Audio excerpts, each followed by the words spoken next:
நண்பர்கள் அனைவருக்கும் வணக்கம். நண்பர்களே, தற்பொழுது நாம் காண இருக்கக்கூடிய பகுதியானது முதுகலை பட்டதாரி ஆசிரியர் தேர்வு பிஜிடிஆர்பி எக்ஸாம் 2025. இந்த தேர்விற்கு தயாராகக்கூடிய வரலாறு பாடப்பிரிவு ஆசிரியர்கள் கவனத்திற்கு நம்முடைய சுபைக்குழுவின் சார்பாக இந்த ஹிஸ்டரி பாடத்திற்கு பயிற்சி வகுப்புகளானது நம்ம ஆரம்பிச்சிருக்கோம். சோ இந்த பயிற்சி வகுப்புல சிந்து வெளி நாகரிகம் இதுல பாத்தீங்கன்னா இரண்டாவது பகுதியை நாம் காண இருக்கிறோம். ஏற்கனவே முந்தைய நாள் முதல் பகுதியை நம்ம பார்த்தாச்சு. சோ இந்த இரண்டாவது பகுதியில தொழில்கள் மற்ற தகவல்களை நம்ம நினைச்ச போறோம், தெளிவா பார்க்க போறோம். இந்த 2025 முதுகலை பட்டதாரி ஆசிரியர் தேர்வு வரலாறு பாடப்பிரிவிற்கு நம்முடைய சுபிக்குழுவின் சார்பாக நம்ம நினைச்சிரோம் பயிற்சி வகுப்புகளாக இருக்கட்டும், study material, test page, question bank நம்ம ப்ரொவைட் பண்றோம். ஆசிரியர்கள் வாய்ப்பை பயன்படுத்திக்கோங்க. சோ இன்றைய டாபிக்ல சிந்துவெளி பகுதியில மீதி இருக்கக்கூடியது தொழில்கள். ஃபர்ஸ்ட் டாபிக் பாருங்க, சிந்துவெளியில் தொழில் சொல்லி எடுத்துக்கிற போது வேளாண்மை தொழில் தான் சிறப்புற்றி காணப்பட்டது. சிந்துவெளியில் காணப்படக்கூடிய சிறப்பு மிக்க தொழில்னா வேளாண்மை தொழில். கிராமங்கள்ல வேளாண்மை, நகரங்களிலும் நகர்ப்புற தொழில்கள் என்ற நிலையில் நிலவி காணப்பட்டது. தொழில்கள் பல வகை. இந்த கிராமங்கள்ல காணப்படக்கூடியது வேளாண்மையாகவும், நகரங்கள்ல நகர்ப்புற தொழில்கள் என்ற நிலவையானது காணப்பட்டது. சோ இதுல தொழில்கள் சொல்லி எடுத்துக்கும்போது செங்கல் தொழில், செம்பு தொழில், தங்க ஆபரண தொழில், அரிய கல் செதுக்கும் தொழில், நெசவு தொழில், படகு தொழில், கிளிஞ்சல் தொழில், செம்பழுப்பு நிற களிமண், பாண்ட உற்பத்தி தொழில், அதாவது டெரல்கோட்டான்னு சொல்லக்கூடியது. சோ அதே மாதிரி கம்பளி, நெசவு தொழில், இது ஃபுல்லாமே சிந்துவெளி பகுதியில் காணப்படக்கூடிய தொழில்கள். பல்லாயிரக்கணக்கானோர் இத்தொழில்களில் ஈடுபட்டு இருந்தனர். பல வகையான ரம்பங்களும் உளிகளும் பயன்படுத்தப்பட்டன. கல், செம்பு, வெண்கல ஆயுதங்களும் பொருட்களும் உற்பத்தி செய்யப்பட்டன. சிந்து மக்கள் பாசிமணி பித்தர்களாக இருந்தமையால் பாசிமணி தொழில் சிறப்புத்து விளங்கியது. மிக முக்கியமானது, அண்டர்லைன் பண்ணிக்கோங்க. சிந்து மக்கள் பாசிமணி பித்தர்களாக இருந்தமையால் பாசிமணி தொழிலானது சிறப்புற்று விளங்கியது. இம்மக்கள் வெள்ளி, இம்மக்கள் சொல்லும் பொழுது சிந்துவெளி மக்கள், சிந்து மக்கள் வெள்ளியை பயன்படுத்தியமையால் வெள்ளி தொழில் அங்கு என்ன செய்யப்பட்டது, சிறப்பிடம் பெற்றிருந்தது. சில்வர், வெள்ளியை பாத்தீங்கன்னா அவங்க நினைச்சாங்க பயன்படுத்தி இருந்தார்கள். அதே போல ஈய தொழில், சிந்து மக்கள் உலோக காலத்தில் வாழ்ந்ததாலும் கருவிகளையும் ஆயுதங்களையும் பாண்டங்களையும் அவர்கள் மறந்து விடவில்லை. எனவே இது சம்பந்தமான தொழில்களும் நீடித்தன. நகரங்களிலும் நகர்களிலும் தொழிலாளர்களுக்கென தனி குடியிருப்புகளானது இருந்தது. மணிகள் தயாரிப்போருக்கு பயில் அரங்குகள், சங்குதாரோ, லோத்தல் ஆகிய நகரங்களில் காணப்பட்டது. மெயினானது அண்டல் மணிகளை மணி தயாரிப்பதற்கான பயில் அரங்குகள், மணிகள் தயாரிப்பதற்கான பயிலரங்குகள் எங்கு காணப்பட்டதுன்னு கேட்டா சங்குதாரோ, லோத்தல் ஆகிய நகரங்களில் காணப்பட்டது. வர்த்தகம், வியாபாரம், உள்நாட்டு வியாபாரம் இது மிக சிறப்பாக காணப்பட்டது. சிந்து மக்கள் உள்நாட்டு வியாபாரத்திலும் வெளிநாட்டு வர்த்தகத்திலும் சிறப்புற்று விளங்கினர். நகரங்களுக்கு இடையிலான வியாபாரம் ராஜஸ்தான், சௌராஷ்டிரா, உத்தரப்பிரதேசம், தென்னிந்தியா ஆகிய பகுதிகளில் பரவி இருந்தது. சிந்துவெளி நகரங்களுக்கு இடையே இருக்கக்கூடிய வியாபாரம் எந்தெந்த பகுதிகளில் பரவி இருந்ததுன்னு கேட்டாங்கன்னா ராஜஸ்தான், சௌராஷ்டிரா, உத்தரப்பிரதேசம், தென்னிந்தியா ஆகிய பகுதிகளுக்கு பரவி இருந்தது. இப்பகுதிகளுக்கு இடையிலான வர்த்தக பாதைகள் தெளிவாக இருந்தன. வியாபாரம் தரை வழியாகவும் நதிகள் வழியாகவும் நடைபெற்றது. அப்ப வியாபாரம் நடைபெற்ற வழிகள் பார்க்கும்போது தரை வழியாகவும் வியாபாரம் நடைபெற்றது, நதிகள் வழியாகவும் நடைபெற்றது. வழக்கமாக எருது வண்டிகள் பயன்படுத்தப்பட்டன. வியாபாரத்துல வழக்கமாக பயன்படுத்தப்பட்டவைனா எருது வண்டிகள். இவ்வண்டிகளில் பயணம் செய்வோரின் வசதியை முன்னிட்டு வண்டிக்கு மேல் மேற்கவிகை போடப்பட்டிருந்தது.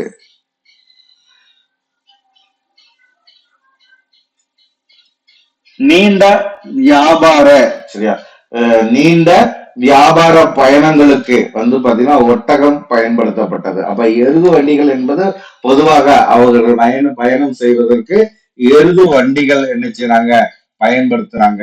அந்த எருது வண்டிக்கு மேல மேற்கவிகை கேனோபி போடப்பட்டிருந்தது.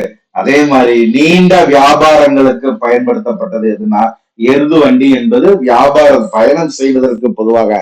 ஆனா நீண்ட வியாபாரம் சொல்லி நம்ம எடுத்துக்கிற பொழுது ஒட்டகங்களானது என்ன செய்யப்படுது பயன்படுத்தப்பட்டது எதுனா ஒட்டகங்கள் பயன்படுத்தப்பட்டது. மக்களுக்கு தேவையான உணவுப் பொருட்கள் சரிங்களா மக்களுக்கு தேவையான உணவுப் பொருட்களாக இருக்கட்டும். அதே மாதிரி பாத்தீங்கன்னா பல்வகை மணி பொருட்கள், அணிகலன்கள், ஒப்பனை பொருட்கள், விளையாட்டு பொம்மைகள் விற்பனை செய்யப்பட்டன. மெயினானது அண்டர்லைன் பண்ணிக்கோங்க. மக்களுக்கு தேவையான உணவுப் பொருட்கள், வீட்டு சாபால்கள், பல வகை மணி பொருட்கள், அணிகலன்கள், ஒப்பனை பொருட்கள், விளையாட்டு பொம்மைகளானது விற்பனை செய்யப்பட்டது. வியாபாரம் மெயினானது பாருங்க பண்டமாற்று முறை மூலமாகவோ அல்லது முத்திரைகள் வழியாகவோ நடைபெற்றது. ரெண்டு வழி, ஒன்று பண்டமாற்று முறை, மற்றொன்று முத்திரை வழி. இதன் வழியாக வியாபாரம் நடைபெற்றது. லோக்கல்ல பாத்தீங்கன்னா எருதுகள் பயன்படுத்தப்பட்டது. நீண்ட தூரத்திற்கு ஒட்டகங்களானது பயன்படுத்தப்பட்டது. அது மட்டும் இல்லாம விற்பனை பொருட்கள் என்று பார்க்கும் பொழுது மக்களுக்கு தேவையான உணவுப் பொருட்கள், வீட்டு சாமான்கள், பல வகை மணி பொருட்கள், அடிகள், ஒப்பலை பொருட்கள், விளையாட்டு பொம்மைகள் விற்பனை செய்யப்பட்டன. சோ அதே மாதிரி சிந்துவெளி மக்கள் சரிங்களா இவர்கள் நிறுத்தல் அளவைகள், அதே மாதிரி முகத்தல் அளவைகள், இது இரண்டுமே துல்லியமானவையாக காணப்பட்டது. சரியா சிந்துவெளி மக்களினுடைய நிறுத்தல் அளவைகளும் முகத்தல் அளவைகளும் எவ்வாறு காணப்பட்டதுன்னா துல்லியமாக காணப்பட்டது. இவர்கள் தசம முறையை நன்கு அறிந்திருந்தனர். யாரு? சிந்துவெளி மக்கள் தசம முறையை நன்கு அறிந்திருந்தனர். நிலத்தை அளப்பதற்கு வெண்கல அளவுகோலானது பயன்படுத்தப்பட்டது. தசம முறையை அறிந்திருந்தனர். அதே மாதிரி நிறுத்தல் அளவைகளும் முகத்தல் அளவைகளும் துல்லியமாக காணப்பட்டது. நிலத்தை அளப்பதற்கு வெண்கல அளவுகோலானது பயன்படுத்தப்பட்டது. இது பாத்தீங்கன்னா சிந்துவெளி மக்களினுடைய தொழில்கள். சிந்துவெளி மக்களினுடைய தொழில்கள். அடுத்த வெளிநாட்டு வர்த்தகம். முதல்ல நம்ம பார்த்தது தொழில்கள் பார்த்தோம். சிந்துவெளி மக்கள் தொழிலை எவ்வாறு பயன்படுத்துற, அந்த தொழிலுக்கு பயன்படுத்தக்கூடியது என்ன. சோ இது ஃபுல்லாமே பாத்தீங்கன்னா முதல் பகுதியில நம்ம என்ன செஞ்சோம் பார்த்தோம். இரண்டாவது பகுதியில டோட்டலா பாத்தீங்கன்னா வெளிநாடுகளுக்கு ஏற்றுமதி செய்யக்கூடியது எது, வெளிநாட்டினுடைய வர்த்தகத்தை குறித்த தகவலை தான் நம்ம என்ன செய்ய போறோம் இரண்டாவது பகுதியில நம்ம காண இருக்கிறோம். வெளிநாட்டு வர்த்தகம் சிந்துவெளி பகுதியில எவ்வாறு இருந்தது. வெளிநாட்டு வர்த்தகம் சிந்து நாகரிகத்தினுடைய ஒரு சிறப்பு கூறாக காணப்படுகிறது. வெளிநாட்டு வர்த்தகம் என்பது சிந்து நாகரிகத்தின் ஒரு சிறப்பு மிக்க கூறாக காணப்படுகிறது. சிந்து நாகரிக நகரங்கள் தொழில்களின் கேந்திரமாக, மெயினானது அண்டர்லைன் பண்ணிக்கோங்க, சிந்து நாகரிக நகரங்கள் தொழில்களின் கேந்திரங்களாக இருந்தமையால் ஏற்றுமதிக்கான பொருட்கள் ஏராளமாக உற்பத்தி செய்யப்பட்டன. அந்த உற்பத்தி செய்யப்பட்ட பொருட்கள் தரமான, அழகான, உறுதியான சிந்து செய்பொருட்களுக்கு வெளிநாடுகளில் நல்ல வரவேற்பு இருந்தது. குறிப்பாக கோதுமை, பார்லி, பல்வகை பயிர்கள், எண்ணெய் வித்துக்கள் போன்ற விவசாய பொருட்கள் வெளிநாட்டுல பாத்தீங்கன்னா உற்பத்தி செய்து வெளிநாட்டிற்கு ஏற்றுமதி செய்யக்கூடிய நல்ல வரவேற்பு பெறக்கூடிய பொருட்கள்னு பாத்தீங்கன்னா கோதுமை, பார்லி, பல்வகை பயிர்கள், எண்ணெய் வித்துக்கள் போன்ற விவசாய பொருட்கள். அதே மாதிரி பல வகையான துணிகள், அழகு பானைகள், மணிகள், கிளிஞ்சல்கள், எலும்புகள், அந்த எலும்புகள் பதிக்கப்பட்ட பொருட்கள், தந்த பொருட்கள், டெரகோட்டா பொம்மைகள். சோ இது ஃபுல்லாமே ஏற்றுமதி செய்யப்பட்டன. ஆடம்பரம் மற்றும் அழகு பொருட்கள் இறக்குமதி செய்யப்பட்டன. குறிப்பாக தகரம், தாமிரம், விலை உயர்ந்த ரத்தினங்களானது பெறப்பட்டது. அண்மையில் இருந்து ஆப்கானிஸ்தான், தொலைவில் இருந்த ஈரான் போன்ற வளைகுடா நாடுகள், மெசபடோமியா போன்ற நாடுகளுடன் வர்த்தகம் நடைபெற்றது. அப்ப வர்த்தகம் எந்த நாடுகளுக்கு இடையே நடைபெற்றது? சோ மிக முக்கியமான பாயிண்ட், வர்த்தகம் எந்த நாடுகளுக்கு இடையே நடைபெற்றது பாத்தீங்கன்னா, சிந்து நாகரிகத்துல வர்த்தகங்களானது அண்மையில் இருந்த ஆப்கானிஸ்தான், தொலைவில் இருந்த ஈரான் போன்ற வளைகுடா நாடுகளும், மெசபடோமியா போன்ற நாடுகளிலும் வர்த்தகம் நடைபெற்றது. இந்த நாடுகளில் சிந்து வர்த்தக மையங்களானது செயல்பட்டது. பண்ட மாற்றமே பிரதான வர்த்தக முறையாக காணப்பட்டது. அப்போ பண்ட மாற்றம் என்பது மிக பிரதான முறையாக வைத்து இந்த வெளிநாட்டுல பொருட்கள் ஏற்றுமதியானது செய்யப்பட்டது. ஆனா என்ன செய்யப்படுது, இந்த நாடுகள்ல அண்மையில் இருந்த ஆப்கானிஸ்தான், தொலைவில் இருந்த ஈரான், வளைகுடா நாட்கள், மெசபடோமியா, அந்த நாடுகள்ல வர்த்தக மையங்கள் செயல்பட்டன. பண்ட மாற்று முறை என்பது பிரதான முறையாக என்ன செய்யப்பட்டது, காணப்பட்டது. சோ அதே மாதிரி பண்ட மாற்று முறை பிரதான முறையாக இருந்தாலும் முத்திரைகள் பயன்படுத்தப்பட்டன. குறிப்பாக சிந்து சமவெளிக்கும் சுமேரியாவிற்கும் இடையே நெருங்கிய வர்த்தக தொடர்பானது இருந்தது. நம்மளுக்கு கேட்கலாம், முத்திரைகள் பயன்படுத்தப்பட்டதை அடிப்படையாக வைத்து பார்க்கும் பொழுது சிந்து சமவெளிக்கும் சுமேரியாவிற்கும் நெருங்கிய வர்த்தக தொடர்பானது காணப்பட்டது. கிமு 2400க்கும் கிமு 2150க்கும் இடையே வெளிநாட்டு வர்த்தகம் உச்சகட்டத்தில் காணப்பட்டது. சிந்து வெளியில கிமு 2400க்கும் கிமு 2150க்கும் இடையே வெளிநாட்டு வர்த்தகமானது உச்ச கட்டத்தில் இருந்தது. லோத்தல் பிரதான வெளிநாட்டு வர்த்தக மையமாக செயல்பட்டது. இதெல்லாம் ஒன்லைன் மெயின் இம்பார்ட்டன்ஸ், அப்படியே அண்டர்லைன் பண்ணிக்கோங்க. பிரதான வெளிநாட்டு வர்த்தக மையமாக செயல்பட்டது எதுனா லோத்தல். அதே மாதிரி லோத்தலில் பாராசீக முத்திரைகளும், காலிபங்கனில் மெசபடோமியா முத்திரைகளும் கிடைக்கப்பட்டுள்ளன. இங்கு மேற்கொண்ட அகழாய்வுல லோத்தல்ல கிடைக்கப்பட்டது பாராசீக முத்திரைகள், காலிபங்கனில் கிடைக்கப்பட்டது மெசபடோமியா முத்திரைகள் கிடைக்கப்பட்டுள்ளது. இதே போன்று சிலாம், மெசபடோமியாவில் சிந்து முத்திரைகளானது கண்டெடுக்கப்பட்டுள்ளது. இது ஃபுல்லாமே பாத்தீங்கன்னா சிந்து வெளியில் காணப்பட்ட மெயினான வெளிநாட்டு வர்த்தகம் தொடர்பான குறிப்புகள். வெளிநாட்டு வர்த்தகம் சிந்து வெளியில எவ்வாறு காணப்பட்டது என்பதற்கான குறிப்புகளாக இதை நம்ம என்ன செஞ்சிருக்கோம், வச்சிருக்கிறோம். சோ மூன்றாவதாக நாம் காண இருக்கக்கூடிய பகுதியானது சமுதாய அமைப்பு. இந்த சமுதாய அமைப்பு சாதி அறியா சமுதாயமாக காணப்பட்டது. அதுதான் மெயினானது.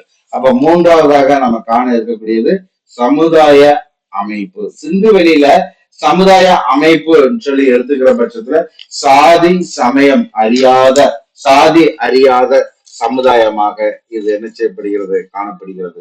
விவசாயம், வியாபாரம், வர்த்தகம் ஆகியவற்றை பிரதான தொழில்களாக கொண்டிருந்த சிந்து நாகரிக மக்கள் வாழ்க்கையை என்ன செய்றாங்க, ஒரு கலையாக கருதினர். விவசாயம், வியாபாரம், வர்த்தகம். சோ இது மூன்று தான் சிந்துவெளி மக்களினுடைய பிரதான தொழிலாக இருந்தது. இவர்கள் வாழ்க்கை என்பதை ஒரு கலையாக கருதினர். சிந்து சமுதாயம் தொழில்மயமான சமுதாயம். எனவே அம்மக்கள் இவ்வுலக வாழ்க்கையை முழுவதுமாக வாழ்ந்தனர், வாழ்வாங்கு வாழ்ந்தனர். அந்த சமுதாயத்தினுடைய மக்களுடைய சமுதாயம் என்பது தொழிலை அடிப்படையாக கொண்டது. புற தூய்மையும் அக தூய்மையும் சிந்து மக்கள் வாழ்வில் இரு கண்களாக அமைந்திருந்தது. புற தூய்மை, அக தூய்மை. சோ இது ரெண்டுமே சிந்துவெளி மக்களினுடைய இரு கண்களாக அமைந்தது. சிந்து மக்கள் தொழிலால் வகுப்புகளாக வாழ்ந்தனரே அன்றி பிறப்பால் பிரியவில்லை, பிரிக்கப்படவும் இல்லை. பிறப்பால் அனைவரும் சமமாக வாழ்ந்தார். அப்ப என்ன, அவர்கள் செய்யக்கூடிய தொழில் அடிப்படையில் வகுப்புகளாக பிரித்திருந்தார்கள். பிறப்பின் அடிப்படையில் அவர்கள் என்ன செய்யல, பிரிக்கப்படவில்லை, சமமாக வாழ்ந்தனர். பிறப்பு என்பது எல்லா உயிர்களுக்கும் பொதுவானது, எனினும் செய்யும் தொழில்களால் வேறுபாடுகள் தோன்றுகின்றன என்ற கொள்கையை உறுதியாக கடைபிடித்தவர்கள் யார்? பிறப்பு என்பது எல்லா உயிர்களுக்கும் பொதுவானவை, எனினும் செய்யும் தொழில்களால் வேறுபாடுகள் தோன்றுகிறது என்ற கொள்கையை உறுதியாக கடைபிடித்தவர்கள் சொல்லி நம்ம எடுத்துட்டு பொழுது அவர்கள் சிந்துவெளி மக்கள்களாக வாழ்கின்றனர். சுருங்க கூறின் சிந்துவெளி சமுதாயம் சாதி அறியா சமுதாயமாக காணப்பட்டது. அடுத்த பகுதி சிந்துவெளி மக்கள் நகரவாசிகள். சிந்து நாகரிகம் என்பது நகர நாகரிகம் சொன்னோம். அப்ப சிந்து நாகரிக மக்கள் நகரவாசிகள். அவர்கள் நகர வாழ்க்கையின் அனைத்து வசதிகளையுமே கடைபிடித்தார்கள். செல்வந்தர்களாக இருக்கக்கூடியவர்கள் மாடு வீடு கட்டியிருந்தாங்க, மாடி வீடு கட்டியிருந்தாங்க. செல்வந்தர்களாக இருக்கக்கூடியவர்கள் மாடி வீடு. நடுத்தர மக்கள் என்பவர்கள் தனி வீடு, பிறர் குடியிருப்புகள். சோ இந்த முறையில அவர்கள் நினைச்சதாக வாழ்ந்தார்கள். செல்வந்தர்கள் என்பது மாடி வீடுகளிலும், நடுத்தர மக்கள் தனி வீடுகளிலும், பிறர் குடியிருப்புகளிலும் வாழ்ந்தனர். சிந்து நாகரிக மக்கள் நகரவாசிகள். ஆகவே அவர்கள் நகர வாழ்க்கையின் அடிப்படையில் அனைத்து வசதிகளையுமே கடைபிடித்தனர். அவர்களுக்கு முக்கிய உணவு, அவர்கள் முக்கியமாக கோதுமை, பார்லி, அரிசி, பால், காய்கறிகள், பழ வகைகள், மீன், முட்டை, இறைச்சி ஆகியவை பிரதான உணவுப் பொருட்களாக இருந்தது. சிந்துவெளி மக்களினுடைய பிரதான உணவு பொருள் எது என்று சொல்லி கேட்டா பார்லி. சோ மெயினான முதல்ல பார்லி, இரண்டாவது கோதுமை, பார்லி, அரிசி, பால், காய்கறிகள், பல வகைகள், மீன், முட்டை, இறைச்சி. சோ இது ஃபுல்லாமே இவர்களுக்கு பிரதான உணவுகளாக என்ன செய்தது இருந்தது. அதே மாதிரி அவர்களுடைய ஆடை ஆபரணங்கள், அடுத்து நகரவாசிகளுடைய பிரதான உணவு என்பது கோதுமை, பார்லி பார்த்தாச்சு. அடுத்து அவர்களுடைய ஆடை ஆபரணம் சொல்லி பார்க்கும்போது சிந்து மக்கள் கோடை காலத்துல என்ன செய்றாங்க, பருத்தி ஆடையை அணிந்திருந்தனர். குளிர்காலத்தில் கம்பளி ஆடையை அணிந்திருந்தனர். அப்ப அவர்களுடைய ஆடை ஆபரணம் என்று எடுத்துக்கிற பட்சத்துல சிந்துவெளி மக்கள் கோடையில் பருத்தி ஆடையையும் குளிர்காலத்தில் கம்பளி ஆடையையும் நினைச்சாங்க அணிந்திருந்தனர். அதே மாதிரி ஆண் பெண் இரு சாரரும் ஆபரணங்கள் அணிந்து கொள்வதில் ஆவல் உடையவர்களாக விளங்கினர். ஆபரணம் சொல்லி எடுத்துட்டு போது ஆண்களும் சரி பெண்களும் சரி இருவருமே என்ன செஞ்சாங்க, ஆபரணங்கள் அணிவதுல பெரிய மகிழ்ச்சி கொண்டிருந்தனர், ஆர்வமாக காணப்பட்டனர். சரிங்களா? அப்ப ஆண்களாக இருக்கட்டும் பெண்களாக இருக்கட்டும் சிந்துவெளி மக்கள் என்ன செய்றாங்க, ஆபரணம் அணிவதுல பெரிய ஆவல் உடையவர்களாக திகழ்ந்தனர். குறிப்பாக பெண்களை எடுத்துக்கிற பட்சத்துல கழுத்து அணிகலன்கள், மூக்குத்தி, அங்கி, மோதிரம், வளையல்கள் போன்றவை அணிந்து மகிழ்ந்தனர். அவர்கள் வளையல்கள் மீது மையல் கொண்டிருந்தனர்.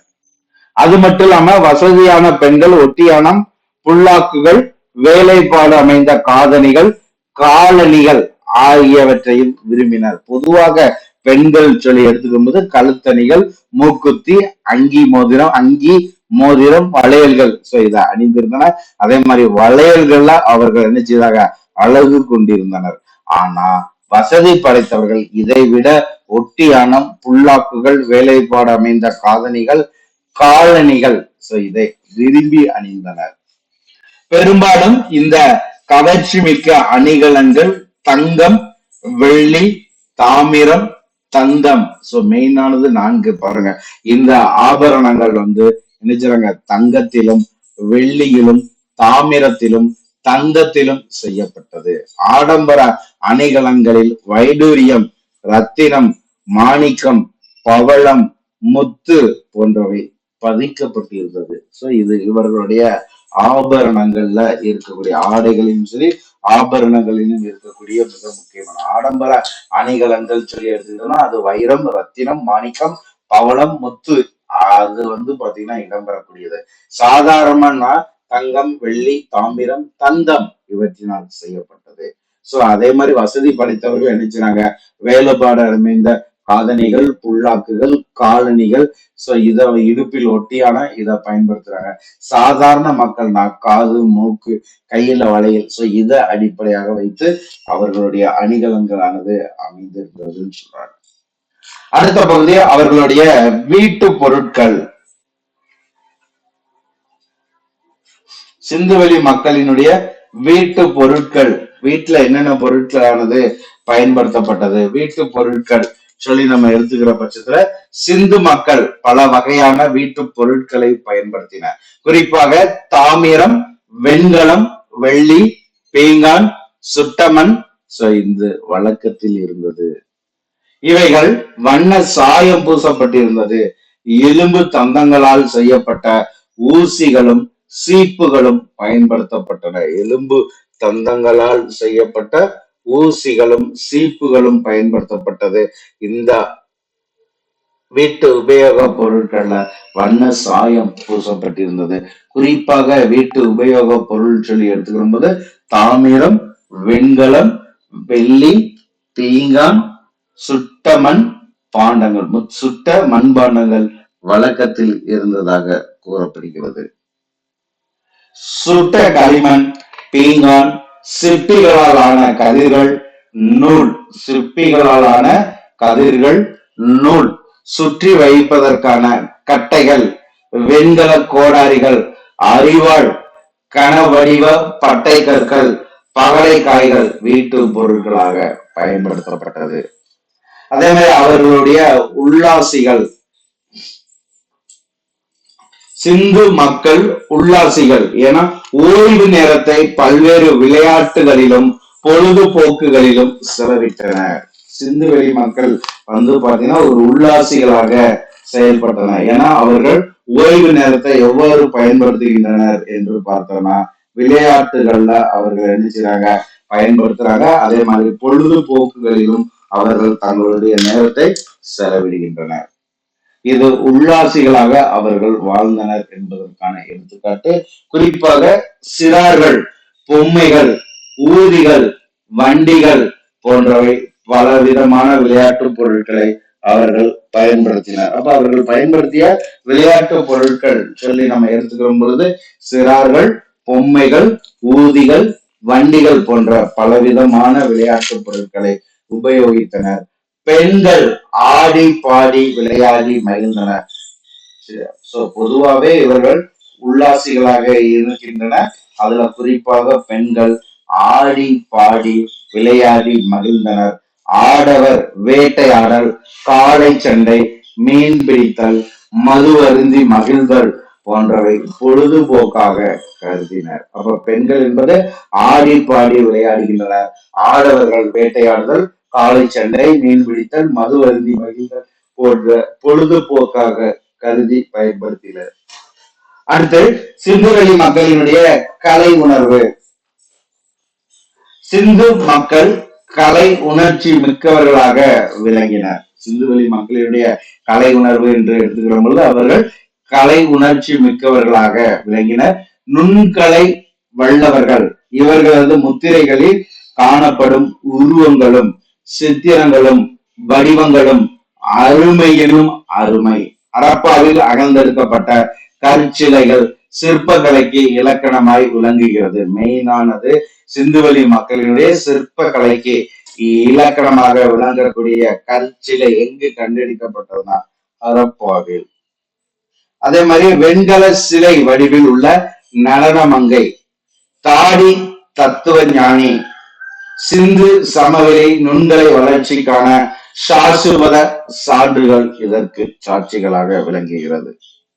அடுத்து பண்பாடு. சிந்துவெளி மக்களினுடைய பண்பாடுன்னு சொல்லி நம்ம எடுத்துக்கிற பட்சத்துல பண்பாடு, மக்கள் பண்பாட்டு பக்குவத்தை வெளிப்படுத்துவையாக அமைந்தது எதுன்னு கேட்கலாம். சிந்துவெளி மக்களினுடைய பண்பாட்டு பக்குவத்தை வெளிப்படுத்துவதாக அமைந்தது எதுனா ஓவியங்கள்.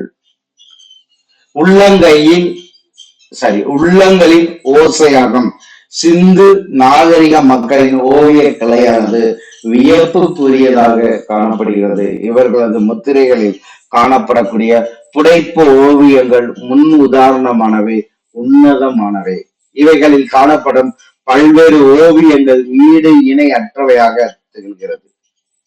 மண்பாண்ட ஓவியங்கள், பேசும் சித்திரங்கள், புதைக்கப்பட்ட தாளிகளில் வரையப்பட்டுள்ள ஓவியங்கள், இறந்தோரை இரவாமல் இருக்கத்தக்க அதிசயங்கள், சிந்து நாகரிகம் செழித்திருந்த காலத்தை மனதில் கொண்டு மதிப்பித்தால் இந்த ஓவியங்களின் தொன்மையும் அதனுடைய தன்மையும் தனித்துவமும் கண்முன் காட்சி அளிக்கக்கூடியதாக இருக்கும். சோ அடுத்து சிந்துவெளி மக்களினுடைய சமயமாக காணப்படக்கூடியது. சிந்துவெளி மக்களினுடைய சமயம் அடுத்து பார்க்கக்கூடியது அவர்களுடைய சமயம். வாழ விரும்பியோர். சிந்து மக்களின் சமயம். இவ்வினாவிற்கு விடை காண்பது என்பது எளிதான செயல் அல்ல. ஏனெனில் இம்மக்களின் முத்திரைகளில் காணப்படும் உருவங்களையும் வடிவங்களையும் வைத்து சிந்து மக்களின் சமயத்தை பற்றி நாம் ஊகித்து கொள்ள முடிகிறது. அப்ப சிந்துவெளி மக்களின் சமயத்தை பற்றி ஊகித்து கொள்ள நம்மளுக்கு பயன்படக்கூடியது எதுனா இம்மக்களினுடைய முத்திரைகள். சமய மக்களின் வாழ்க்கை நெறியின் அடிப்படையில் அமைகிறது. முதல் பாயிண்ட், சிந்துவெளி மக்களினுடைய சமயம் என்பது மக்களின் வாழ்க்கை நெறியின் அடிப்படையில் அமைகிறது. சிந்து மக்களின் வாழ்க்கையின் குவிமையமாக இருந்தது செல்வ பெருக்கமும் வாழ்க்கை வசதிகளாகும். இவ்விரண்டையும் விரும்புகிறவர்கள் சமயத்தை சம்பிரதாயமாகவும் சடங்காகவும் மட்டுமே கருதுவர். செல்வந்தர்களின் தெய்வ நம்பிக்கையும் வழிபாடும் இயற்கையானவை என்பது சாதாரண மக்களினுடைய நம்பிக்கையாக இருந்தது. ஆனா செல்வந்தர்களின் நம்பிக்கை என்பது பாத்தீங்கன்னா தெய்வ வழிபாடு நம்பிக்கை, வழிபாட்டு நம்பிக்கை என்பது இரண்டுமே செயற்கையானவை. சமயம் என்பது மக்களினுடைய வாழ்க்கை நெறிகளின் அடிப்படையில் அமைகிறது. சிந்து மக்களின் வாழ்க்கையின் குவிமையமாக இருந்தது எதுனா செல்வ பெருக்கமும் வாழ்க்கை வசதியும் தான். சரியா? சோ ஆனா பாத்தீங்கன்னா சமயம் என்பது அடித்தட்டு மக்களினுடைய நம்பிக்கையாக இருந்தது. அடுத்து பாத்தீங்கன்னா சிந்துவெளி மக்கள் இயற்கை வழிபாடு மேற்கொண்டனர். அப்ப அந்த சிந்துவெளி மக்களினுடைய இயற்கை வழிபாடு என்ன? சோ மெயினானது சிந்துவெளி மக்களினுடைய இயற்கை வழிபாடு.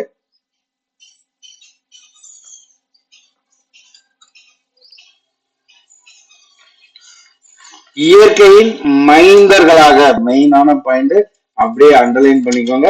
இயற்கையின் மைந்தர்களாக சிந்து மக்கள் இயற்கையை, இயற்கை ஆற்றல்களை, இயற்கை படைப்புகளை வழிபட்டனர். சோ அப்ப சிந்துவெளி மக்கள் சொல்லி எடுத்துக்கிற பொழுது அவர்கள் என்ன செய்யறாங்க?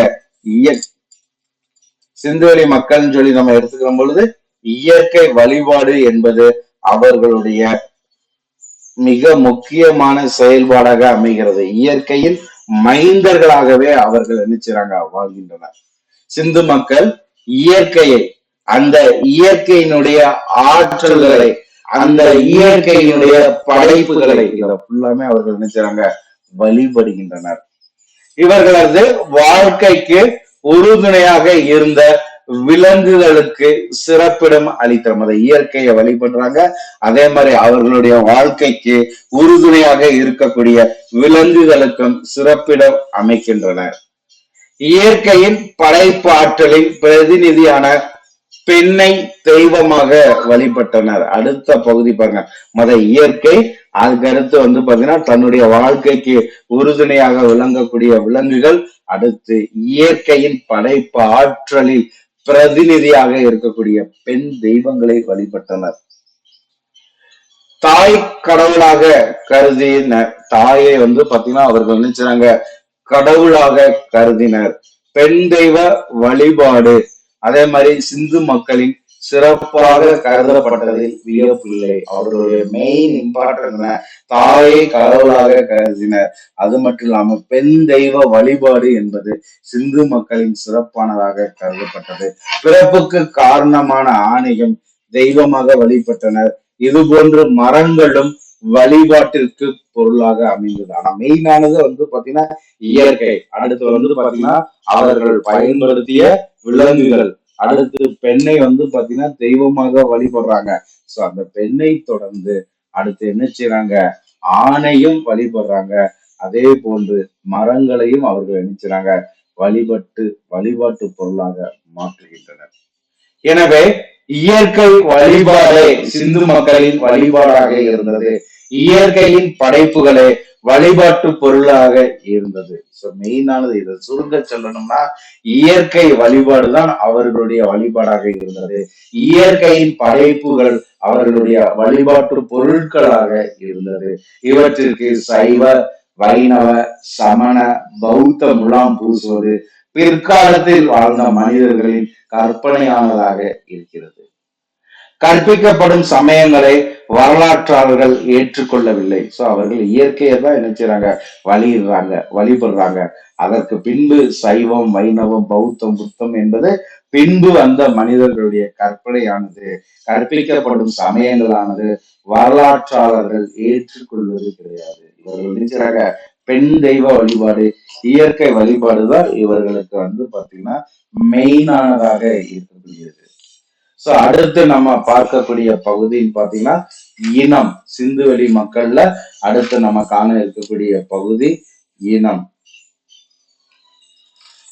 சோ இந்த இனத்துல என்ன தகவல் கூறுகிறாங்க, சிந்து மக்கள் எந்த இனத்தை சார்ந்தவர்கள் என்பது பாத்தீங்கன்னா இன்றைக்கும் சர்ச்சைக்கு உரிய பொருளாகவே காணப்படுகிறது. சிந்துவெளி மக்களினுடைய இனத்தை நம்ம பார்க்கும் பொழுது இன்று அளவும் அது சர்ச்சைக்கு உரியதாகவே இருக்கிறது. ஆய்வாளர்கள் வண்ண கண்ணாடிகளை போட்டுக்கொண்டு பார்த்தமையால் பல்வேறு மாறுபட்ட முடிவுகளானது வருகிறது. நடுநிலையாளர்கள் சான்றுகள் முரண்பாடுகள் என்று ஒன்றோட ஒன்று ஒத்து போகின்ற தொடர்ச்சி தன்மையை அளவுகோலாக கொண்டு இந்த வினாவுக்கான விடை காண்பதற்கு முற்படுகின்றனர். இந்தியாவில் திராவிடர், இந்தோ ஆரியர், மங்கோலியர், ஆரிய திராவிடர், மங்கோலிய திராவிடர், சைத்தோ திராவிடர், துருக்கி இரானியர் ஆகிய 7 பிரதான இனங்கள் இருப்பது கண்டறியப்பட்டுள்ளது. இந்த 7 பிரதான இனங்கள்ல திராவிடம், இந்த இனத்தின் செல்வாக்கம், தாக்கம் ஆழமாகவும் அழுத்தமாகவும் பரவலாகவும் இருப்பதை காணலாம். அப்ப சிந்துவெளி மக்கள் என்பது திராவிடர்களாக இருக்கலாம். ஏன்னா இந்த திராவிட இனத்தினுடைய செல்வாக்கு, தாக்கம் ஆழமாகவும் அழுத்தமாகவும் அதே போன்று பரவலாக இருப்பதை நாம் நினைச்சலாம் காணலாம். சரிங்களா? சோ அடுத்து இந்த திராவிடர் சொல்லி எடுத்துக்கிற பொழுது இவர்கள் பஞ்சாப், சிந்து, பலுசிஸ்தான் ஆகிய இடங்களில் வாழ்ந்ததற்கான சான்றுகளானது செம்மையாக காணப்படுகிறது. இந்த திராவிடர்கள் வாழ்ந்த இடங்களுக்கான சான்றுகள் எது, எந்த இடங்கள்ல வாழ்ந்தார்கள்னா பஞ்சாப், சிந்து, பலுசிஸ்தான் ஆகிய இடங்களில் இவர்கள் வாழ்ந்ததற்கான சான்றுகள் கிடைக்கப்பட்டுள்ளது. பலுசிஸ்தானில் இன்றைக்கும் பிரௌகி என்ற திராவிட மொழி பேசப்படுவது இக்கருத்தை உறுதி செய்வதாக உள்ளது. அப்ப பலுசிஸ்தானில் இன்றைக்கும் பேசக்கூடிய திராவிட மொழி எதுனா பிரௌகி. தொல்பொருள் ஆய்வாளர்கள் கிடைக்கக்கூடிய சான்றுகளை கொண்டு சிந்து நாகரிகத்தை, தொல்பொருள் ஆய்வாளர்கள் கிடைத்திருக்கக்கூடிய சான்றுகளை அடிப்படையாக கொண்டு சிந்து நாகரிகத்தை அரப்பாவிற்கு முற்பட்டது என்றும், ஆரம்ப அரப்பா என்றும், முதிர்ந்த அரப்பா என்றும், பிற்கால அரப்பா நாகரிகம் என்றும் பிரித்துள்ளனர். அப்ப 4 வகைகளாக அவர்கள் என்ன செய்றாங்க, பிரிக்கின்றனர். 4 வகைகளாக என்ன செய்றாங்க, பிரிக்கிறாங்க. எதை பிரிக்கிறாங்க? தொல்பொருள் ஆய்வாளர்கள் கிடைத்திருக்கக்கூடிய சான்றுகளை அடிப்படையாக கொண்டு சிந்து நாகரிகத்தை 4 வகையாக பிரிக்கின்றன. ஒன்று அரப்பாவுக்கு முற்பட்டது, ஆரம்ப அரப்பா, முதிர்ந்த அரப்பா, பிற்கால அரப்பா என்று 4ஆக பிரிக்கப்படுகிறது. இந்த பாகுபாட்டின்படி அரப்பாவுக்கு முற்பட்ட நாகரிகம் என்பது கிமு 5000 தோன்றியிருக்க வேண்டும் என்று கணிக்கின்றனர். இந்த பாகுபாட்டின் படி பார்க்கின்ற போது ஹரப்பாவிற்கு முற்பட்ட நாகரிகம் என்பது கிமு 5000 தோன்றியிருக்க வேண்டும் என்று கணித்துள்ளனர். இந்த காலகட்டத்தில் இந்தியா முழுவதும் பரவலாக காணப்பட்டவர்கள் திராவிட இனத்தை சார்ந்தவர்கள். மிக முக்கியமானது, அப்படியே அண்டர்லைன் பண்ணிக்கோங்க. இந்த காலகட்டத்தில் இந்தியா முழுவதும் பரவலாக காணப்பட்டவர்கள் இந்த கிமு 6ஆம் நூற்றாண்டுல கிமு 5000தான் பாத்தீங்கன்னா ஹரப்பாவிற்கு முற்பட்ட நாகரிகம் என்று கணிக்கப்படுகிறது. இந்த காலகட்டத்துலதான் இந்தியா முழுவதும் பரவலாக காணப்பட்டது திராவிட இனம். தற்போதைய ஆதாரங்களின் அடிப்படையில் முடிவு செய்யப்பட்டுள்ள தற்காலிக கணிப்பு திராவிடர்கள். இனி கிடைக்கக்கூடிய சான்றுகள் இக்கருத்தை உறுதிப்படுத்தலாம் அல்லது மாற்றி அமைக்கலாம் அல்லது இந்த கருத்தை பொய் என்று கூறலாம். ஆனால் இன்றைய நிலையில் சிந்து மக்கள் திராவிட இனத்தை சார்ந்தவர்கள் என்று கருதப்படுகிறது. அடுத்த டாபிக் பார்த்தோம்னா, இந்த தமிழ்நாட்டிற்கும் சிந்து நாகரிகத்திற்கும் இடையே இருக்கக்கூடிய தொடர்பு என்ன? தமிழ்நாடு சிந்து நாகரிகம், இந்த சிந்து நாகரிகம் பரவி வளர்ந்து கொண்டிருக்கிறது. பரவி வளரக்கூடிய இந்த சிந்து நாகரிகமானது தமிழ்நாட்டினுடன் எந்த தொடர்பை கொண்டுள்ளது? அதுதான் இந்த வீடியோல நம்ம என்ன செய்ய போறோம், பார்க்க போறோம். அதுல மெயினான கான்செப்ட் எல்லாம் கொடுக்குறோம். ஆசிரியர்கள் அண்டர்லைன் பண்ணிக்கோங்க.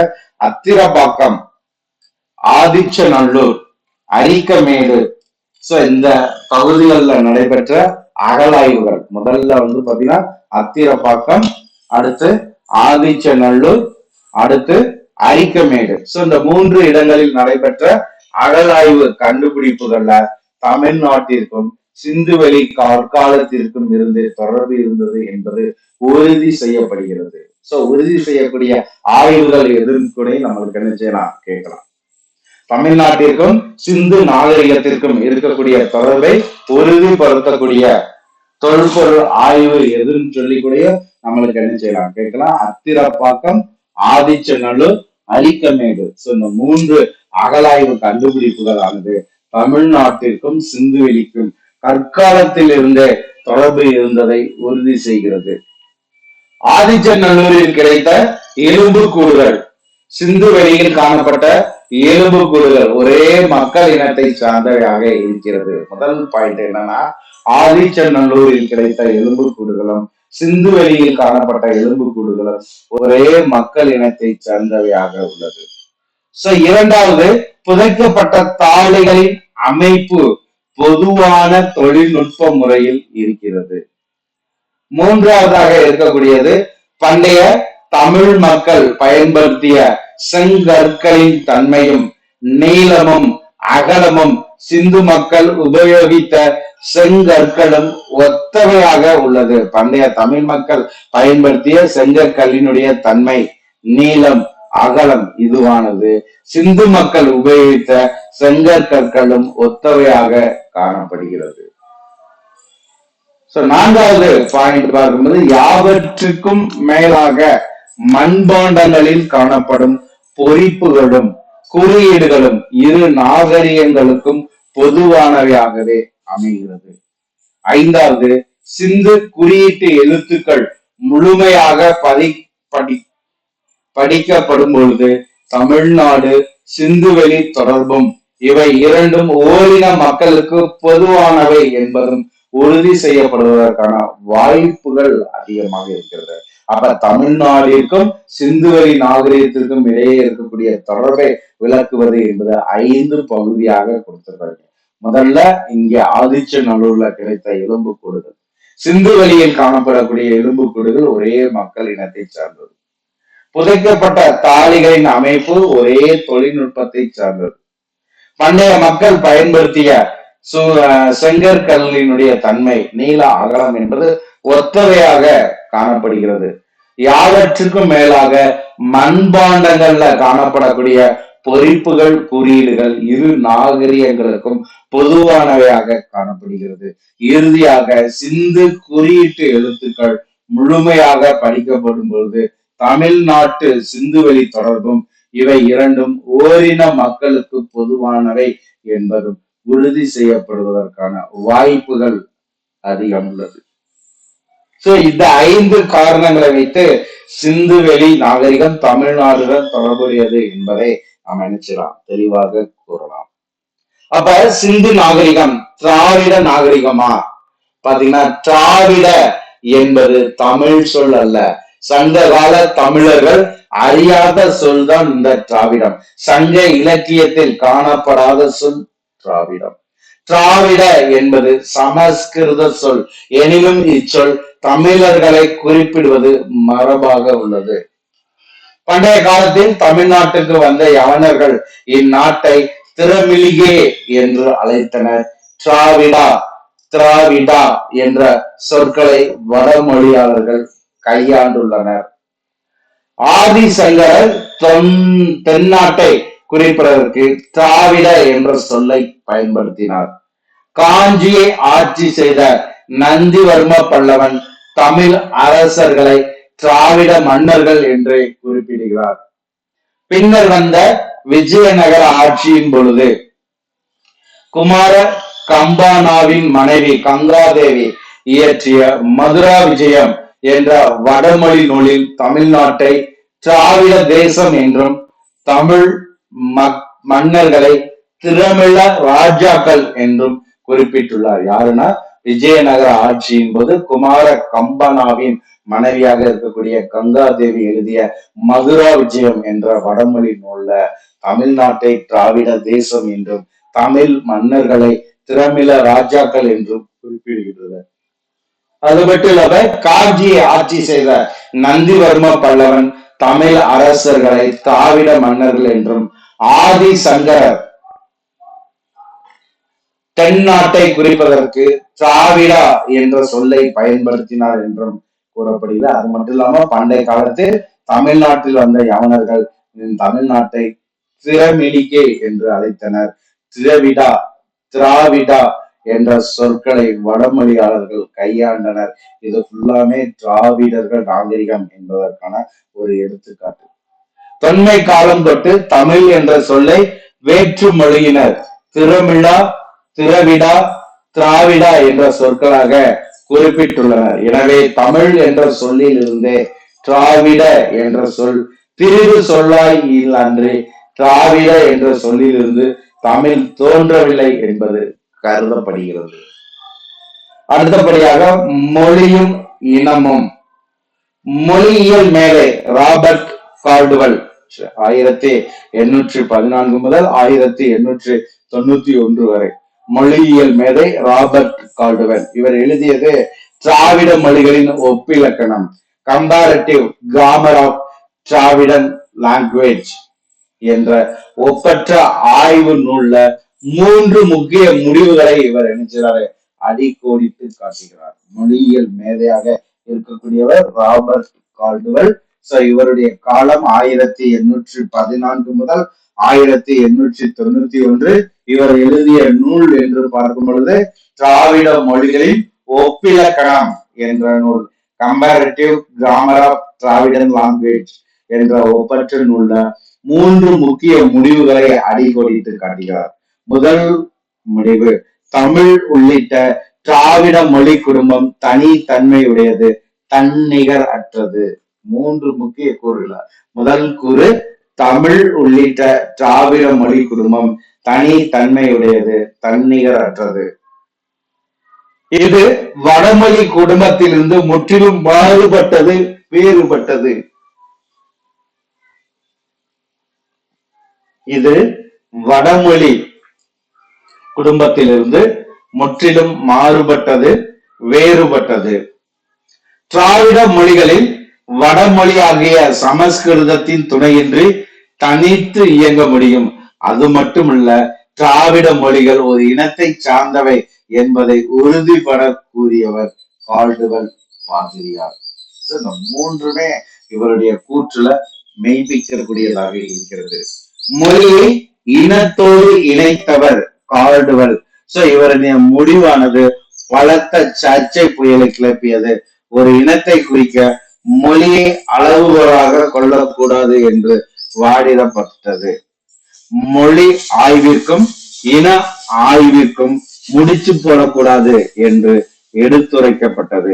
எனினும் மொழியை கொண்டு இனத்தை முடிவு செய்யக்கூடாது என்ற வாதம் ஏற்றுக்கொள்ளத்தக்கது அல்ல. மொழியை அடிப்படையாக வைத்துதான் ஒரு இனத்தை ஆய்வு செய்ய வேண்டும் என்ற கூற்றானது மெய்ப்பிக்கப்படுகிறது.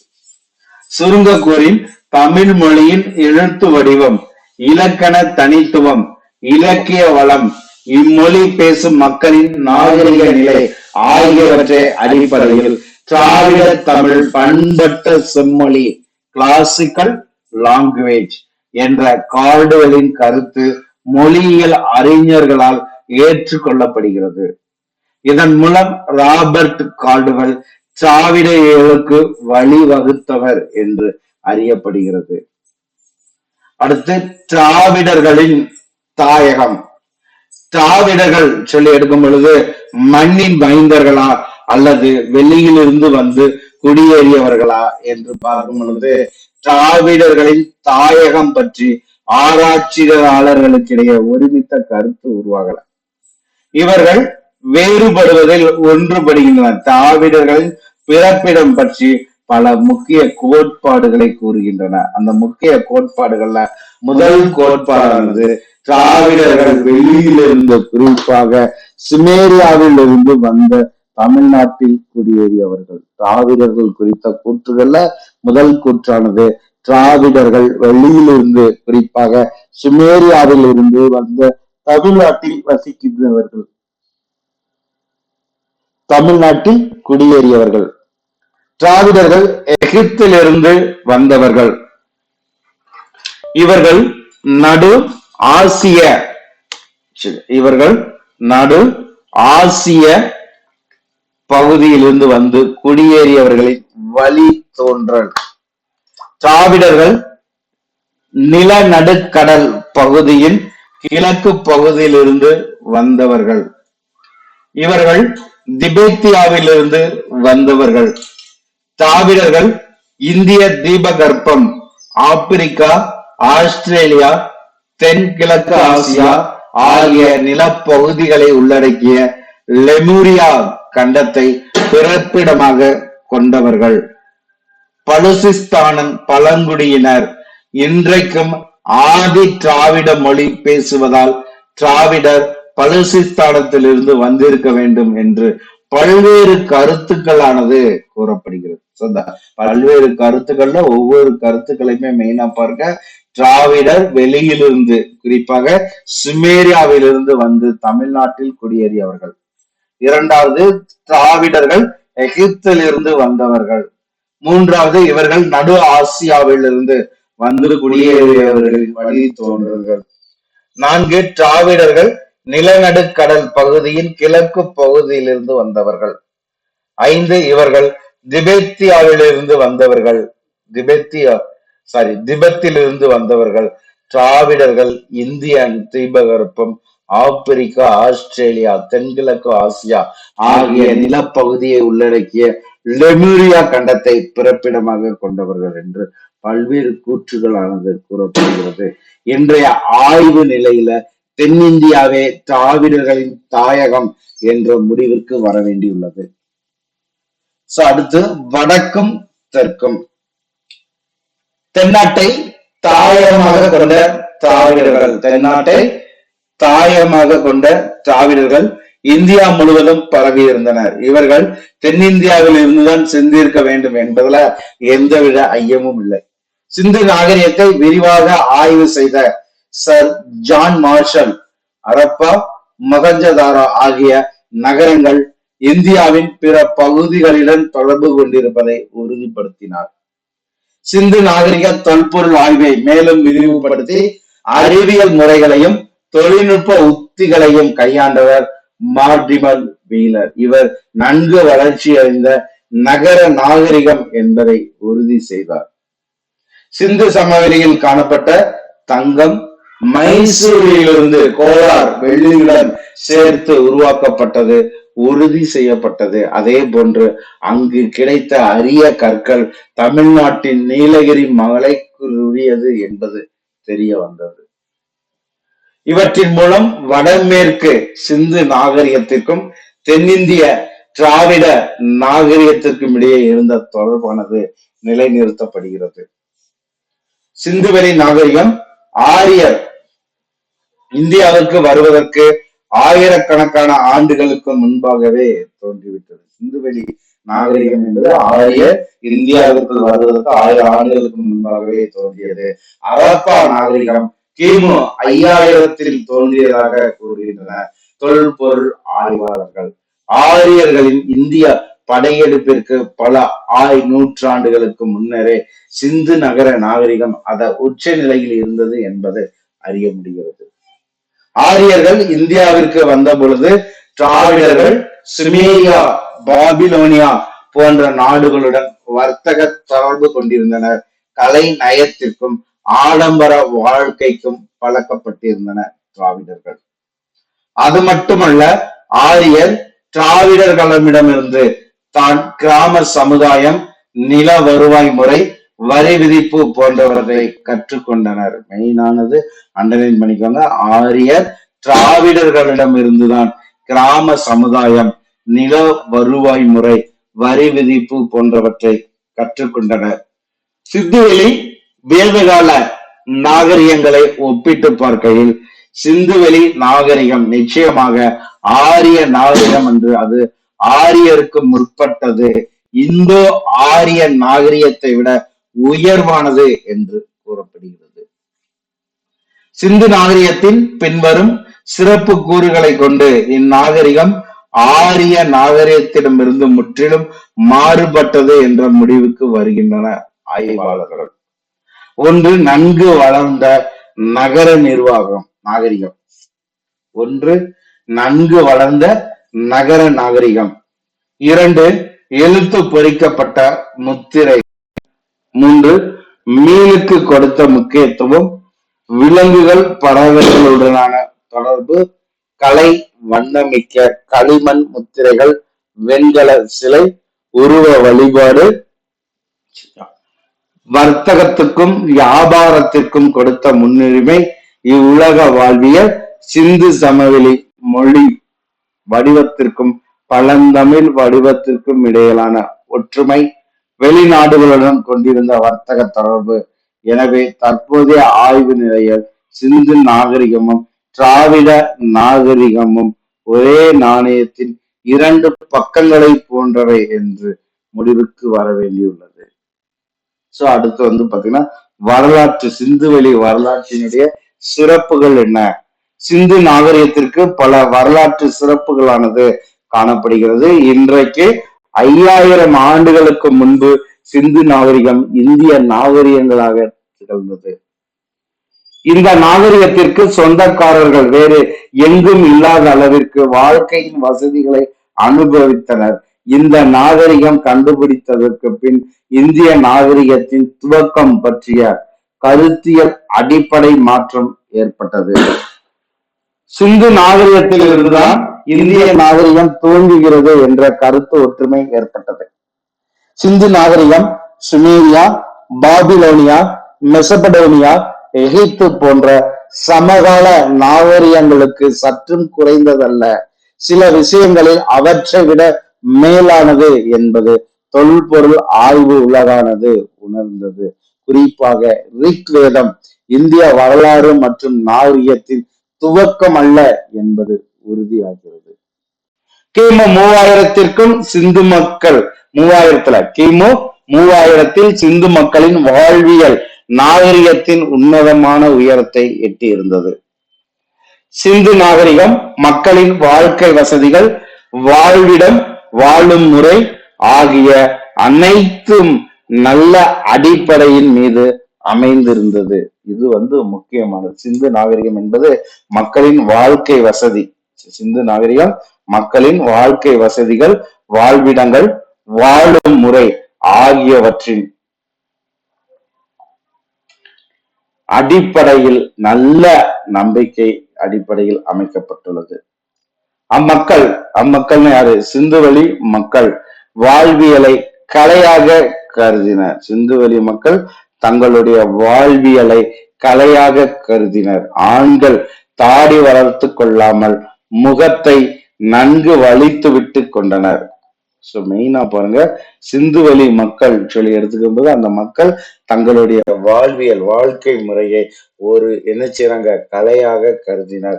ஆண்கள் தாடி வளர்த்து கொள்வது, ஆண்கள் தாடி தாடி வளர்த்து கொள்வது என்பது ஒரு முறையாக ஏற்றுக்கொள்ளாமல் முகத்தை நன்கு வலித்து கொண்டு வாழ்ந்தனர்.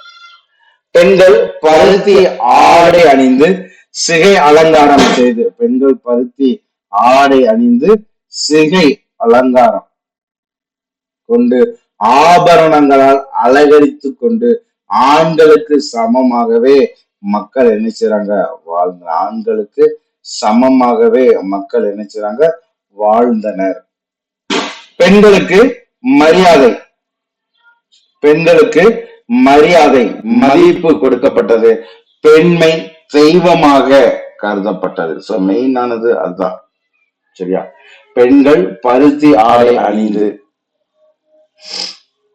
சிகை அலங்காரம் செய்து கொண்டு, பெண்கள் பருத்தி ஆடை அணிந்து சிகை அலங்காரம்,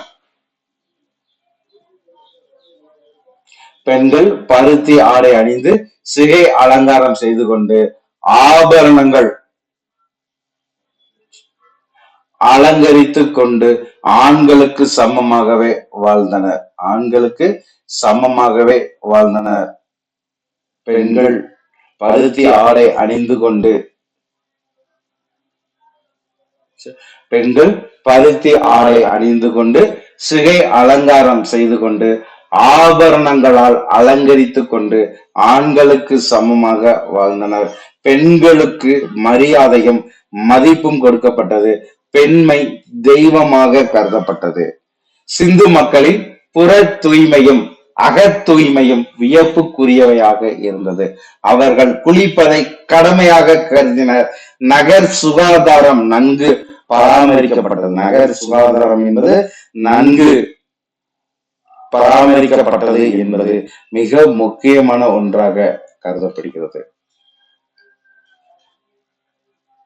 கவின் கலைகள் நன்கு ஊக்குவிக்கப்பட்டு சிறப்பு பெற்றிருந்தது சிந்துவெளி பகுதியில. சிந்துவெளி பகுதியில வந்து பாத்தீங்கன்னா கவின் கலைகள் நன்கு ஊக்குவிக்கப்பட்டு சிறப்பு பெற்றிருந்தது. அனைத்து நவீன வசதிகளோடு நகரங்களை நிர்மாணிப்பதிலும் நிர்வகிப்பதிலும் சிந்து மக்களுக்கு இணையானவர்கள் எவரும் இல்லை.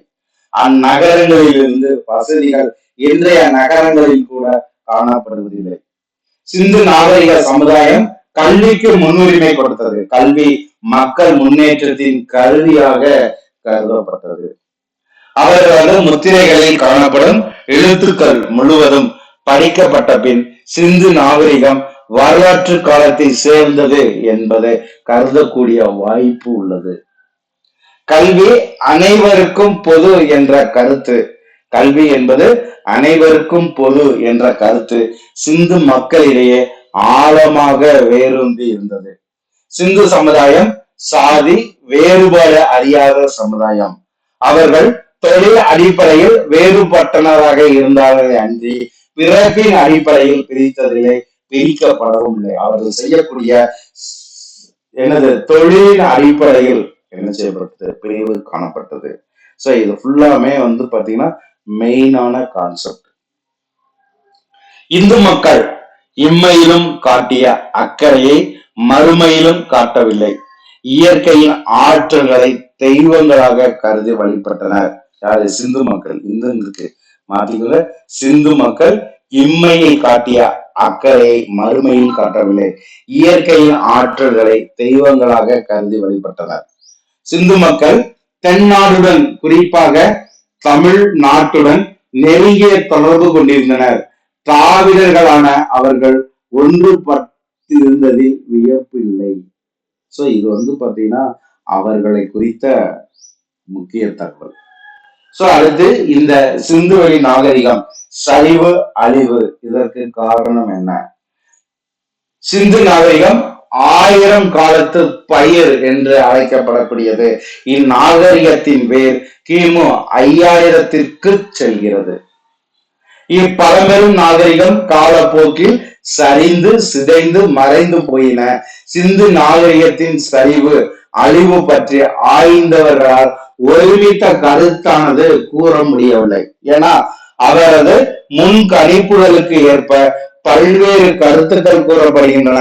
இவர்களது ஆய்வுகளை வகைப்படுத்தி பார்க்கையில் சிந்து நாகரிகத்தின் சரிவிற்கும் வீழ்ச்சிக்கும் இரண்டு முக்கிய காரணங்கள் கூறப்படுகிறது. ஒன்று இயற்கை பேரழிவு, மற்றொன்று படையெடுப்பு. ஒன்று இயற்கை பேரழிவு. சிந்து நாகரிகத்தின் சரிவிற்கான காரணம் என்ன சொல்லி பார்க்கும் பொழுது நம்ம என்ன சொல்றோம்? ஒன்று இயற்கை பேரழிவு, மற்றொன்று படையெடுப்பு. இந்த இயற்கை பேரழிவு சொல்லி எடுத்துக்கிற பொழுது சிந்து சமவெளி மக்கள் சிந்து நதியின் சீற்றத்தை பற்றி நன்கு அறிந்தவர்கள். சிந்து வெள்ளப்பெருக்கை விவசாயத்திற்கு பயன்படுத்தி கொண்டவர்கள். சிந்து நதியில் படகு போக்குவரத்தை பயன்படுத்தியவர்கள். பல முறை வெள்ள சவால்களை எதிர்கொண்டவர்கள். அழிந்த நகரங்களை பல முறை புதுப்பித்துக் கொண்டவர்கள். இதை அடிப்படையாக பார்க்கும் பொழுது காலப்போக்கில் சிந்து நதி போக்கில் மாற்றம் ஏற்பட்டு வெள்ள பேர் அழிவை எதிர்கொள்ள முடியாத நிலை ஏற்பட்டிருக்கலாம்.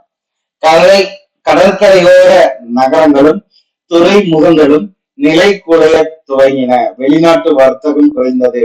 நிதி நெருக்கடி ஏற்பட்டதால் வாழ்க்கையில் நெருக்கடி ஏற்பட்டது.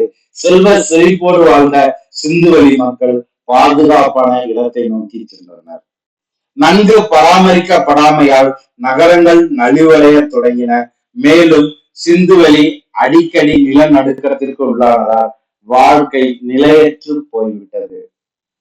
இதுவும் மக்கள் குடிபெயர்ந்து செல்வதற்கு முக்கிய காரணமாக இருந்தது. எனவே புவியியல் மாற்றத்தால் ஏற்பட்ட விளைவுகளால் சிந்து நாகரிகம் சரிவு பாதையில் நடைபெற துவங்கியது. ஒன்று இயற்கை பேரிழவு. அதுல பாத்தீங்கன்னா சிந்து நதியில் ஏற்படக்கூடிய வெள்ளப்பெருக்கு. மற்றொன்று பாத்தீங்கன்னா என்னது? நிலநடுக்கம். கிமு 1500 எஞ்சியிருந்த சிந்துவெளி மக்கள் எதிர்பாராத காட்டு மிராந்தி தாக்குதலுக்கு தயாராக இல்லை. இது பாத்தீங்கன்னா இயற்கை பேரிடருக்கான காரணமாக சொல்லப்படுது. இந்த இயற்கை பேரிடருக்கு இரண்டு காரணம். ஒன்று சிந்து நதியில் ஏற்படக்கூடிய வெள்ளப்பெருக்கு. மற்றொன்று பாத்தீங்கன்னா புவியியல் மாற்றத்தால் ஏற்படக்கூடிய விளைவுகள். இரண்டாவது காரணம் சொல்லக்கூடியது படையெடுப்பு. இந்த படையெடுப்பு சொல்லி பார்க்கும்போது ஆரியர் அலையாக இந்தியாவின் மீது படையெடுத்து வந்த போது அவர்களுக்கு கொஞ்சமும் அறிமுகம் இல்லாத நகரங்களை கண்டு அதிசயித்தனர். நகரங்களை அழித்து அவற்றை மேய்ச்சல் நிலங்களாகவும் முயற்சியை மேற்கொண்டனர். நிறத்தாலும் உருவத்தாலும் நடைமுறையாலும் முற்றிலும் மாறுபட்டிருந்த சிந்துவெளி மக்களை தாசர்களாக, அதாவது அடிமைகள், தசியுக்களாக திருடர்கள், நிஷாதர்களாக வேடர்கள், அனாஸ்களாக குட்டை மூக்குடையவர்களாக கருதி கொன்று குவித்தனர். சிந்து நாகரிகத்தின் அழிவை பற்றி விரிவாக ஆராய்ந்தவர் யாருன்னு கேட்டீங்கன்னா மார்டிமர் வீலர். இவருடைய சான்றுகள் அடிப்படையில் பார்க்கும் பொழுது சிந்து நாகரிகம் ஆரிய படையெடுப்பாளர்களால் தான் அழிந்தது என்ற முடிவிற்கு வந்தார். அப்ப சிந்து நாகரிகத்தினுடைய அழிவை விரிவாக ஆராய்ந்தவர் மார்டிமர் வீலர். இவருடைய சான்றுகளை அடிப்படையாக வைத்து பார்க்கும் பொழுது சிந்து நாகரிகம் ஆரிய படையெடுப்பாளர்களால் தான் அழிந்தது என்ற முடிவிற்கு வர முடிகிறது. ஆனா இந்த ஆரியர்கள் என்ன செய்யறாங்க? இந்தியாவின் மீது படையெடுத்து வரும் பொழுது அவர்கள் கொஞ்சமும் அறிமுகம் இல்லாத நகரங்களை கண்டு அதிசயிக்கிறார்கள். அந்த நகரங்களை என்ன செய்றாங்க? அழித்து மேய்ச்சல் நிலங்களாக உருவாக்குகிறார்கள். நிறத்தாலும் உருவத்தாலும் நடைமுறையாலும் முற்றிலும் மாறுபட்டு இருந்த சிந்துவெளி மக்களை இவர்கள் என்ன செய்றாங்க? தாசர்கள், அதாவது அடிமைகள், தசியுக்கர்கள், திருடர்கள், நிஷாதர்கள், வேடர்கள், அனாஸ்கர்கள், குட்டை மூக்குடையவர்கள் என்று கருதி கொன்று குவித்தனர். இன்றைய ஆய்வு நிலையில் சுற்றுச்சூழல் மாற்றங்களை விட வெளியாளர் படையெடுப்பு சிந்து நாகரிகத்தின் அழிவிற்கு காரணம் என்ற கருத்தை ஏற்றுக்கொள்ள முடிகிறது. ஆரியர் திராவிடர் மீது அடைமழை என பொழிந்து அழித்து விட்டனர் என்பதே இன்றைய கூற்றாக இன்றைய ஆராய்ச்சியின் முடிவாக கூறப்படுகிறது. சோ சிந்துவெளி நாகரிகம் சொல்லி நம்ம எடுத்துக்கும் பொழுது இத்தனை தகவல்கள் இதுக்குள்ள இருக்கு. சோ இதை அப்படியே ஆசிரியர்கள் குறிப்பிடத்தில் பயன்படுத்தியுள்ள ஏற்கனவே உங்களுக்கு வந்து பாத்தீங்கன்னா ஃபர்ஸ்ட் பகுதியில தகவல்கள் சிந்து நாகரிகத்தை குறித்த தகவல் சொல்லிட்டோம். இந்த பகுதியில உங்களுக்கு நம்ம பார்த்திருக்கக்கூடியது என்ன சொல்லி பார்த்தோம்னா இந்த பகுதியில நம்ம பார்த்திருக்கக்கூடியது சிந்துவெளி மக்களினுடைய தொழில்களை பத்தி பார்த்திருக்கோம். அடுத்து வெளிநாட்டு வர்த்தகத்தை பற்றி பார்த்திருக்கோம். சோ அடுத்து வந்து பாத்தீங்கன்னா சமுதாய அமைப்பை பற்றிய தகவலை நம்ம பார்த்திருக்கோம். அடுத்து நகரவாசிகள் குறித்த தகவல், ஆடை ஆபரணங்கள், வீட்டு உபயோக பொருட்கள், உள்ளாசிகளாக வாழ்ந்ததை பற்றி, கலை உணர்வு, பண்பாடு, சமயம், இயற்கை வழிபாடு, இனம், திராவிடர்கள், அதே மாதிரி சிந்துவெளி நாகரிகம், தமிழ்நாட்டிற்கும் இருக்கக்கூடிய தொடர்பு, சிந்துவெளி நாகரிகத்தினுடைய அழிவுன்னு சொல்லி இத்தனை தலைப்புகளை இன்றைய பகுதியில நம்ம நினைச்சிருக்கோம் பார்த்திருக்கோம். ஆசிரியர்கள் முழுமையாக குறிப்படுத்தி பயன்படுத்திக்குவாங்க. இதுல வேற ஏதேனும் சந்தேகங்கள் கருத்திற்கு சுபிக்குழுவை பயன்படுத்துங்க. நம்முடைய சுபிக்குழுவின் சார்பாக இந்த தேர்வுக்கு ஹிஸ்டரிக்கு 150 தேர்வுகள், கிட்டத்தட்ட 15 மூல புத்தகங்களை அடிப்படையாக வைத்து உங்களுக்கு கிடைச்சிடும். டெஸ்ட் பேட்ச், அதே மாதிரி பயிற்சி வகுப்பு, மெட்டீரியல், அதே மாதிரி வந்து பாத்தீங்கன்னா ஒன்லைன் கொஸ்டின் பேங்க்னு உங்களுடைய கற்றல் அடைவுகளை சோதிப்பதற்கும் உங்களுடைய மதிப்பெண்ணை அதிகப்படுத்துவதற்கான வழிமுறைகளை நம்ம உருவாக்கி கொடுக்கிறோம். ஒவ்வொரு ஆசிரியர்களும் வாய்ப்பை பயன்படுத்தி தங்களுக்கான அரசு பணியை பெற்றிட சுபிக்குழுவை பயன்படுத்திக் கொள்ளுங்கள். நன்றி நண்பர்களே.